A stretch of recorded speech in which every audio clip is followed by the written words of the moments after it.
Hello friends, स्वागत है आप लोग का एनसीईआरटी जोन में। लुसेंट का मेडाइवल हिस्ट्री डिस्कस कर रहे हैं। मेडाइवल हिस्ट्री में हम दिल्ली सल्तनत डिस्कस कर रहे हैं। अभी दिल्ली सल्तनत में अभी कौन सा पार्ट डिस्कस कर रहे हैं? तुगलक वाला डिस्कस करेंगे, क्योंकि इससे पहले हम डिस्कस कर चुके हैं ममलुक डायनेस्टी और खिलजी डायनेस्टी। तो इस वीडियो में हम तुगलक डायनेस्टी के बारे में डिस्कस करेंगे।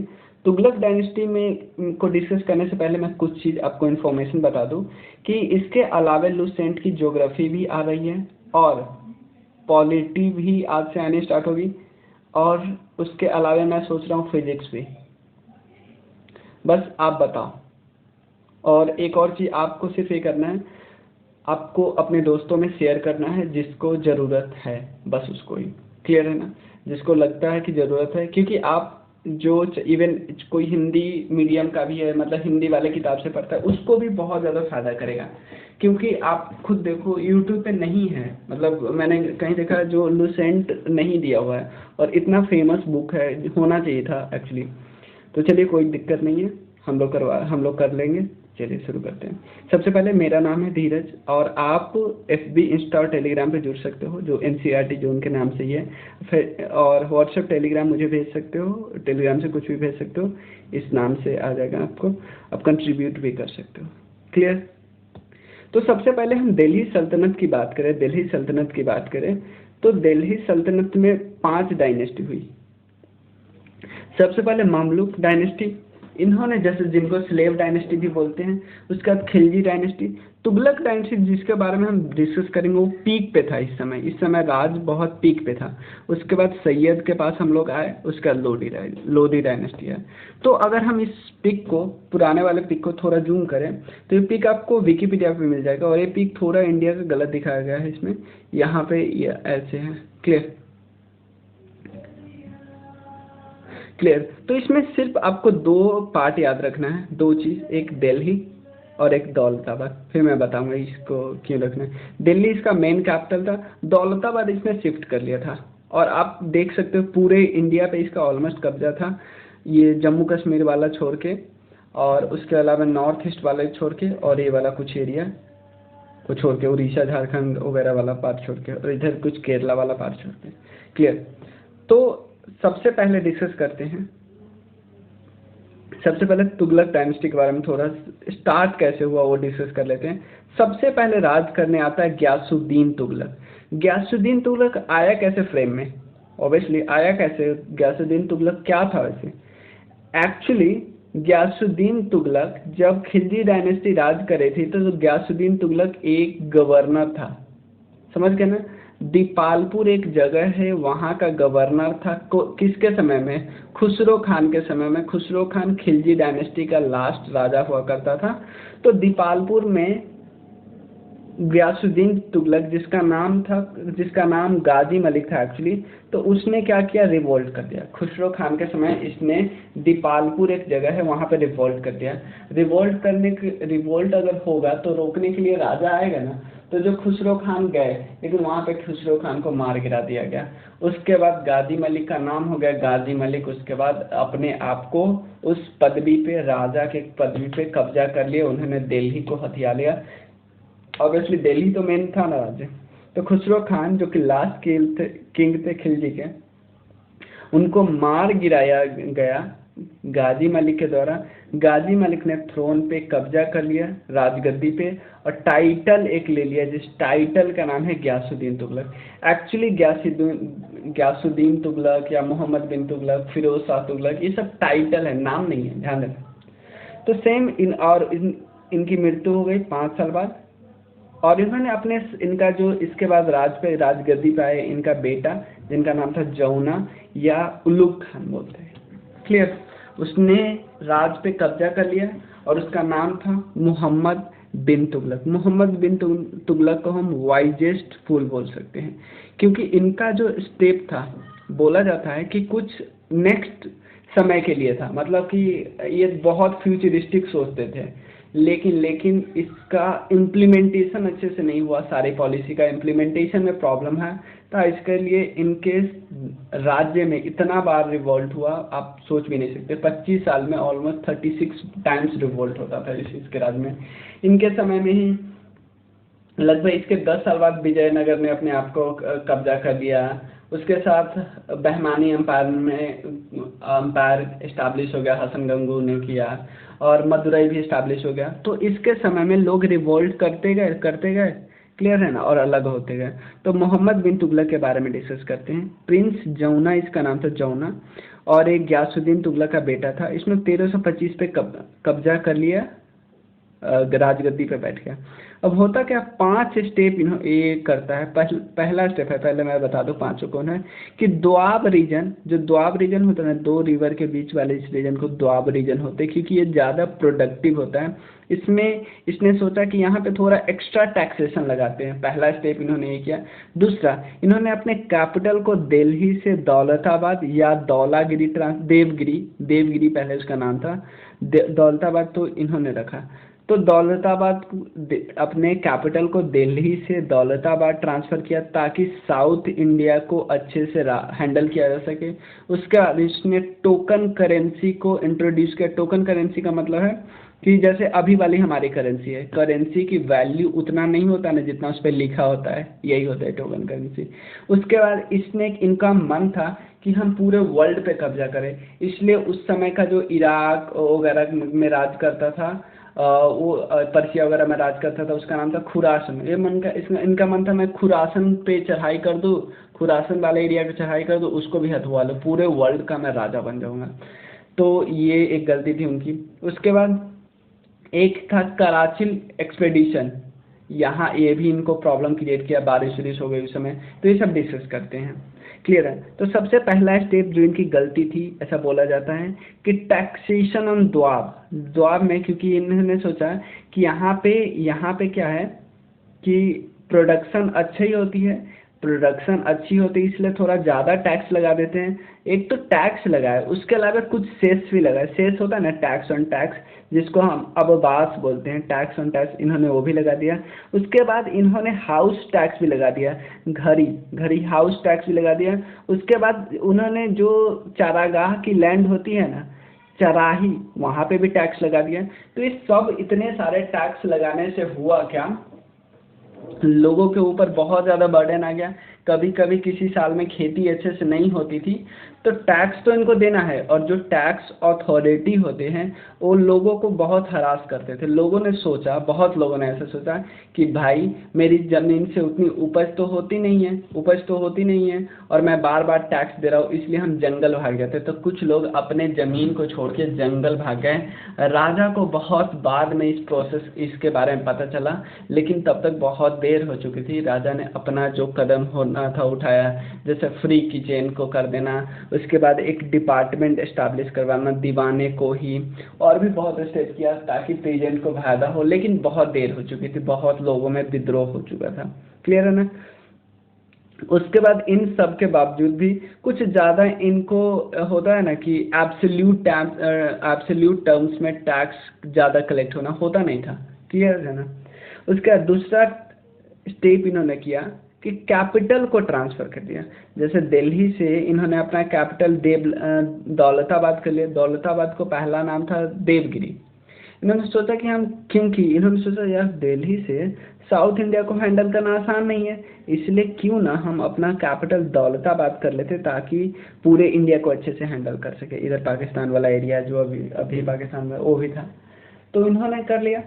लेकिन अब इनको प्रॉब्लम सताने लगा भाई, कि अगर इस समय कोई नॉर्थ वेस्ट से अटैक आता है, क्योंकि सबसे ज़्यादा अटैक किधर से आ रहा है, सबसे ज़्यादा अटैक आता था नॉर्थ वेस्ट से।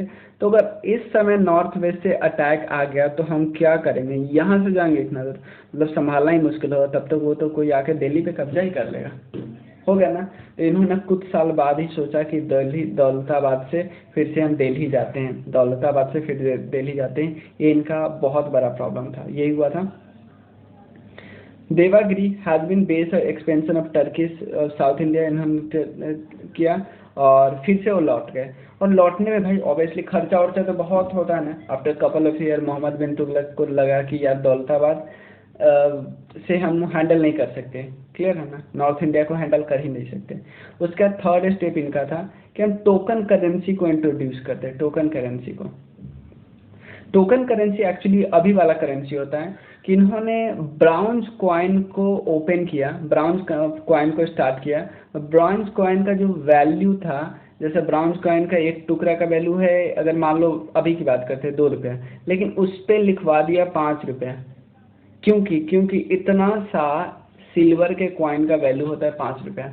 तो ब्राउन्ज कॉइन तो लाया, लेकिन ब्राउन्ज कॉइन क्योंकि अभी सरकार में अभी तक चल क्या रहा था, सिल्वर कॉइन चल रहा था, इसमें मैं सोचा कि चलवाते हैं ब्राउन्ज कॉइन, लेकिन ब्राउन्ज कॉइन का वैल्यू जो होगा वो सिल्वर कॉइन के बराबर ही होगा। समझ गए ना कि अभी एक छोटे सा कॉइन का दाम इस पे लिखा दिया 5 रुपये, लेकिन 5 रुपये इस ब्राउन्ज कॉइन का वैल्यू नहीं, ब्राउन्ज कॉइन का वैल्यू है 2 रुपये, लेकिन इतना सा छोटा सा सिक्का का दाम 5 रुपया तब होगा जब वो सिल्वर का होगा। तो यानी सिल्वर वाला दाम हमने ब्राउन्ज पे लिखवा दिया। सिंपल। अभी वाला जो होता है स्टेप कि जो 500 का नोट होता है वो 500 का थोड़ी होता है। क्लियर है ना? तो इससे हुआ क्या, तो लेकिन अभी वाला जैसा सिस्टम है कि सिर्फ एक इंसान आरबीआई छाप सकती है, नकली कोई छापता है तो पता चल जाता है, बहुत मतलब जल्दी आसानी से पता चल जाता है। तो इन्होंने किया, लेकिन वहाँ पे ऐसा तो कोई सिस्टम नहीं था। लोगों के पास बहुत ब्राउन था, लोगों ने घर पे ही नोट छापना, मतलब घर पे ही सिक्का बनाना शुरू कर दिया। क्लियर है ना? which were some value of the silver coin, same value था। Muhammad bin Tughlaq might have been successful, Muhammad bin Tughlaq successful हो जाता अगर अगर अगर लोगों को रोक पाता कि अपने घर पे नए कॉइन ना बनाए। He was not able to do so, and soon the new coin began to be gradually devaluated and marked. Obviously, इतना लोग आने लगे, इतना लोगों ने अपने घर पे ही सिक्का बनाना चालू कर दिया, तो जो उनका जो करेंसी था वो डीवैल्यूएट बहुत ज़्यादा हो गया। उसके बाद इनके पास कोई ऑप्शन नहीं था। इन्होंने सोचा भाई जिसके पास जितना ब्राउन्ज कॉइन है वो मेरे पास लेते हैं और मैं उसके बदले में सिक्का मैं उसके बदले में सिल्वर कॉइन दे दूंगा। भाई इनके राज की तो हालत खराब हो गई, सिल्वर कॉइन देते क्योंकि लोग ऐसे भी ब्राउन्ज ले रहे, लोग जो अपने घर पे बनाए थे, वो राजा ने बनाया ही नहीं था। क्लियर है ना? उसका नेक्स्ट स्टेप इनका था कि खुरासन, देखो क्या हो रहा था कि एक मेन उस समय का जो खुरासन एम्पायर था बहुत ज़्यादा पावरफुल था। अगर कोई खुरासन एम्पायर को हरा देता, वेस्टर्न एशिया में जो था खुरासन एम्पायर, अगर कोई खुरासन को हरा देता, इसका मतलब एम्पायर को हरा देता, इसका मतलब क्या था, वो देश पूरे वर्ल्ड का राजा बन सकता था। तो सुल्तान का ये विजन था, यूनिवर्सल कंक्वेस्ट था कि पूरे वर्ल्ड पे मेरा ही राज हो, कोई और ना हो। तो इन्होंने खुरासन को कंकर करना स्टार्ट किया एंड इराक को, इस सब को, खुरासन को और इराक को कब्जा करने के लिए, इसके लिए इसने ऑब्वियसली किसी पे आप अटैक करने जा रहे हो, आपके पास ह्यूज आर्मी होनी चाहिए, और इसमें इनको चढ़ा रहे थे, होता ना कुछ लोग बढ़ाते चढ़ाते रहते हैं। खुरासन के वहाँ से कुछ नोबल्स आए थे जो उनके दरबार में काम करते थे। वो खुरासन के जो नोबल थे वो अपने राजा खुरासन वाले एम्पायर से, हो सकता है उनको उनसे चिढ़ थे, ऐसे बोल सकते हैं, उनको चिढ़ थी, तो ये चाहते थे कि मोहम्मद बिन तुगलक खुरासन पे अटैक करके उनको हटाए। तो लेकिन इन्होंने कुछ समय बाद ही इस प्रोजेक्ट को अबेंडन कर दिया। भाई इतनी आर्मी है, इतना आर्मी पर पैसा खर्चा कर दिया है, अब उसको अबेंडन कर रहे हो, कितना ज़्यादा प्रॉब्लम होगा। नेक्स्ट है कराचिल एक्सपेडिशन। कराचिल एक्सपेडिशन, इनको क्या लगा था, इनको लगा था एक समय में कि कुमोन हिल से कुछ लोग मतलब कुछ लोग अंदर आ रहे हैं हमारे दिल्ली की तरफ, जैसे मान लो इस एरिया से कुछ लोग हमारे इधर आ रहे, क्योंकि एरिया इनका है ना, नहीं है ना, ये वाला एरिया इनका नहीं था, तो कुछ लोग यहाँ से अंदर आ रहे हैं। तो क्या करेंगे ये, अगर यहाँ पे रोकवा देंगे, यहाँ से सैनिक डरवा देंगे, पकड़वा देंगे, तो यहाँ से इसको रोक सकते हैं ना, रोक सकते हैं। इधर से चाइनीज लोग भी तो आ सकते हैं, इंसर्जन भी आ सकते हैं। लेकिन हुआ क्या, ऑब्वियसली यहाँ पे बहुत ज़्यादा बारिश वगैरह होता है, या टेरेन यहाँ के बहुत ख़राब है, होता है ना, तो यही प्रॉब्लम इनको आ गया। हाँ,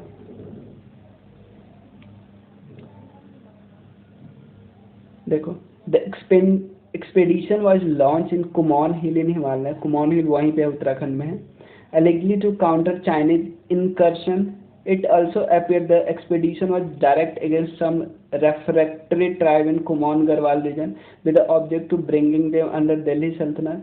The first attack was a success, but the rainy season set in और उसका इन्वेडर मतलब ये बहुत प्रॉब्लम हुआ इनको और उसके बाद ये छोड़ के आ गए, लेकिन इसमें भी इनका बहुत ज़्यादा नुकसान हो गया था। इन सब के कारण इन 5 प्रोजेक्ट के कारण इनके राज्य में बहुत ज़्यादा रिवोल्ट हुआ, ऑलमोस्ट 36 रिवोल्ट हुआ 25 साल में। और इस बीच कुछ मेन सरकार इनके यहाँ से, मेन इलाका इनके यहाँ से अलग हो चुका था। सबसे पहले बात करते हैं मदुरई। मदुरई इंडिपेंडेंट बन गया। मदुरई के जिन्होंने बनाया उनका नाम था जलालुद्दीन हसन शाह ऐसे बोल सकते हैं। उसके बाद विजयनगर एम्पायर, विजयनगर एम्पायर को किसने बनाया? हरिहर और बुक्का। और वारंगल भी इंडिपेंडेंट हो गया, क्लियर है ना। वारंगल को इंडिपेंडेंट कौन करवाया? कन्हैया ने। उसके बाद सादा अमीर रिवोल्ट हुआ, सदा अमीर का भी रिवोल्ट हुआ। और उसके बाद बहमानी एम्पायर इस्टाब्लिश हुआ। बहमानी एम्पायर को किसने इस्टाब्लिश किया? हसन गंगू। उसके बाद इनकी मृत्यु हो गई। सिंध में क्या हो रहा था? सिंध में एक रिवोल्ट हो गया, किसका? तागी का रिवोल्ट हो गया। तागी सिंध में कब्जा करने के लिए आ गया था। तागी ये कौन थे? एक टर्किश स्लेव थे। समझ लो जो सिंध जो पाकिस्तान वाला रीजन था ना, वहाँ पे तागी आ गया, स्लेव ने रिवोल्ट कर दिया, या बोल सकते उसने कैंपेन कर दिया कि मैं सिंध को कब्जा कर लूँगा, अपने अंडर ले लूँगा। कौन? तागी। अब यहाँ पे मोहम्मद बिन तुगलक चुप नहीं रहेंगे। मोहम्मद बिन तुगलक जा रहे थे सिंध की तरफ, लेकिन सिंध के बीच में ही, सिंध में ही एक जगह है थत्ता, वहाँ पे इनकी मृत्यु हो गई। क्लियर है? अब नेक्स्ट क्या है? मोहम्मद बिन तुगलक के बाद आते हैं फिरोज शाह तुगलक। फिरोज शाह तुगलक एक छोटे भाई थे मोहम्मद बिन तुगलक के, क्लियर है ना। अब मोहम्मद बिन तुगलक के बाद आए फिरोज शाह तुगलक, बहुत साल ये भी रहे थे, क्लियर है ना। After his death the nobles and theologian of the court selected Firoz Shah Tughlaq.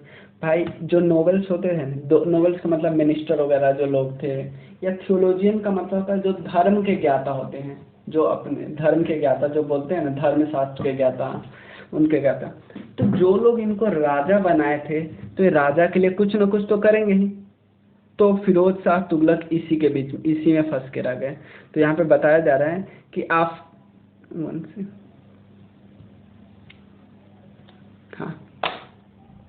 After the accession, Firoz Shah Tughlaq was faced with the problem of preventing the imminent breakup Delhi Sultanate। बहुत सारा breakup हो गया। He adopted a policy of trying। देखो इनको लग रहा था कि भाई अगर मैं नोवेल्स, आर्मी और थियोलॉजियन इन तीनों को पकड़ के रखूंगा ना, तो काफ़ी चांसेस है कि दिल्ली सल्तनत अभी बच के रहेगा। तो इन्होंने आर्मी, थियोलॉजियन जो धर्म शास्त्र के ज्ञाता थे, और नोवेल्स, इन तीनों का साथ बना के रखा है। इन तीनों को अपीज करने लगा, इन 3 लोगों को, इन 3 ग्रुप को अपीज करने लगा, इनके लिए बहुत कुछ करने लगा। तो क्या क्या किया इनके लिए, वो सब हम इस वीडियो में मतलब आगे अभी डिस्कस करेंगे, क्लियर है। सबसे पहले appease the nobility, army and theologian and asserting his authority, मतलब इन तीनों को और ज़्यादा पावर देने लगा है। क्या है ना, which could be easily administrated from the centre. भाई ये तीनों खुश रहेंगे तो एडमिनिस्ट्रेशन करना आसान रहेगा।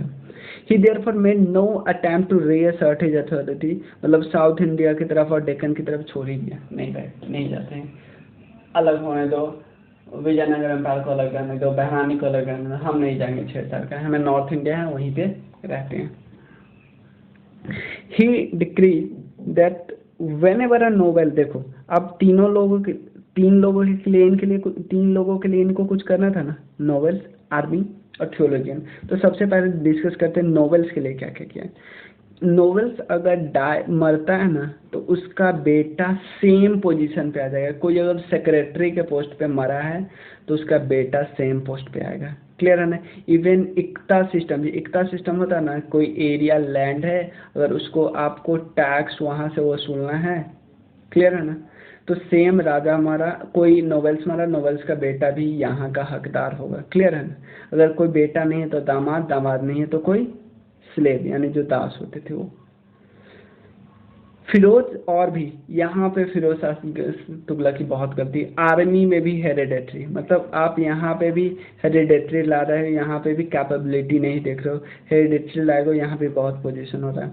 और सोल्जर को कैश में पैसा देना बंद कर दिया गया, सोल्जर को बता दिया, बोल दिया गया, एक सोल्जर को बोल दिया भाई आपके पास 5 गांव है, 5 गांव से टैक्स लेते जाना। भाई यहाँ पे भी बहुत एब्यूजेज का सामना करना पड़ता था पीजेंट को, उनसे ज़बरदस्ती टैक्स वसूल लिया जाता था। क्लियर। उसके बाद फिरोज ने आर्मी के लिए किया, फिरोज ने किया किसके लिए, नोवेल्स के लिए किया। तो थियोलॉजियन के भी तो करेंगे। थियोलॉजियन वो होते थे जो धर्मशास्त्र के ज्ञाता होते हैं, दो धर्मशास्त्र जो शरीयत होती है ना, जो मुस्लिम लोगों की मेन टेक्स्ट बुक होता है उनके ज्ञाता होते हैं। तो थियोलॉजियन को खुश करने के लिए, थियोलॉजियन बहुत ऑर्थोडॉक्स मुस्लिम होते थे, मतलब वो भी नहीं चाहते थे कि जो मुस्लिम धर्म में थोड़ा भी चेंज वेंज आए, कि वुमेन को वुमेन को ज़्यादा पार्टिसिपेशन में ना मिले, वुमेन को ज़्यादा पावर ना मिले, ऐसी ऐसी बातें। Firoz Shah try to win over the theologians proclaiming that he was a true Muslim king and the state under him was a truly Islamic। Theologian के लिए काम करेंगे, थियोलॉजियन खुश होकर बोलेंगे सर आप ही तो मेन राजा हो, अभी तक कहाँ कोई राजा, आप ही तो मुस्लिम के करता धरता हो। In order to keep the theologians satisfied, a number of them were appointed to high office। Obviously, आपको चलिए सर आप मेन ऑफिस, आप कैबिनेट के मेंबर रहिए, ऐसी बात है। He tried to ban practice which orthodox theologian considered as non-Islamic। जैसे मान लो एग्जाम्पल लेते हैं कि जो थियोलॉजियन जो धर्म के ज्ञाता हैं उनको लगता था कोई प्रैक्टिस नॉन इस्लामिक है, जैसे वुमेन को पर्दा में नहीं रहना एक नॉन इस्लामिक है, तो मानेंगे वो वुमेन को बाहर निकलना बैन करवा सकते हैं। यही तो करवाया कि एक प्रैक्टिस थी जहाँ पे मुस्लिम वुमेन वर्शिप करने जाती थी संत के, जो सूफी संत थे ना, उनके जब सूफी संत की मृत्यु होती थी तो उनके लिए एक ग्रेव बनाया जाता था जहाँ पे उनकी अस्थियाँ होती थी। अब वुमेन वहाँ पे जाती थी पूजा करने, भाई फिरोज शाह तुगलक ने ये भी बैन करवा दिया, नहीं आप नहीं जा सकते। क्लियर है ना। उसके बाद जो नॉन मुस्लिम थे जैसे हिंदू और भी कम्युनिटी थे उन पे टैक्स लगाता जाता था। टैक्स किस बेसिस पे, टैक्स रिलीजन के बेसिस पे, क्योंकि आप मुस्लिम नहीं हो तो आपको टैक्स देना पड़ेगा। क्लियर है। उस टैक्स का नाम था जिजिया। और एक बार क्या हुआ, इससे पहले जो भी राजा होते थे ना वो अगर नॉन मुस्लिम से टैक्स लेते थे तो ब्राह्मण को छोड़ देते थे, लेकिन इसने बोला कि नहीं किसी को नहीं, कोई एक्सेप्शन होना ही नहीं चाहिए, नॉन मुस्लिम हो तो टैक्स दो। और इवन शरीयत में भी ये खिलाफ है, शरीयत में भी ऐसा नहीं बोला गया है। क्लियर है ना। Firoz refuse to exempt the Brahman from payment of jizya since this was not provided for in शरीयत। उन्होंने बोला कि भाई शरीयत जो हमारा मेन टेक्स्ट है उसमें लिखा ही कोई एक्सेप्शन लिखा ही नहीं, इसलिए सबको देना पड़ेगा, जो भी नॉन मुस्लिम है उनको जिजिया देना ही पड़ेगा। अब नेक्स्ट क्या है, नया जो टैक्सेशन सिस्टम इन्होंने लाया, नया टैक्सेशन सिस्टम 4 टाइप का टैक्सेशन सिस्टम था, 4 टैक्स देना पड़ता था जिनका नाम था खरज, जकत, जिजिया और खाम्स। जिजिया तो आपने समझ गया। सबसे पहले खरज। खरज क्या था, खरज एक लैंड टैक्स था। लैंड टैक्स था 1/10 ऑफ जो भी प्रोड्यूस किया आपने, उसको खरज बोलते थे। उसका जकत क्या है, जकत आपकी जितनी भी प्रॉपर्टी है ना उसका 2% टैक्स देना होगा। प्रॉपर्टी या कुछ भी बेच रहे हो, जैसे आपके घर को बेच रहे हो तो 2% टैक्स। जिजिया तो हमने देखी है नॉन मुस्लिम पे। खाम्स देना पड़ता था कि अगर आप कहीं लड़ाई करने गए, लड़ाई से कुछ माल को आप कब्जा करके लाए, उसका 1/5 आपको राजा को देना पड़ेगा। समझ गए ना क्या क्या टैक्स है। खरज जो कि लैंड टैक्स है 1/10 देना है। जकत प्रॉपर्टी पे 2% टैक्स है। जिजिया क्या है, नॉन मुस्लिम को टैक्स देना पड़ता था, कोई एक्सेप्शन नहीं। खाम्स है 1/5 आपको बूटी जो कैप्चर की हो वो देना पड़ेगा। अब क्या हुआ, in order to encourage agriculture, चाहते थे इनकरेज करना, इसके लिए उन्होंने इरिगेशन की फैसिलिटी लगाई।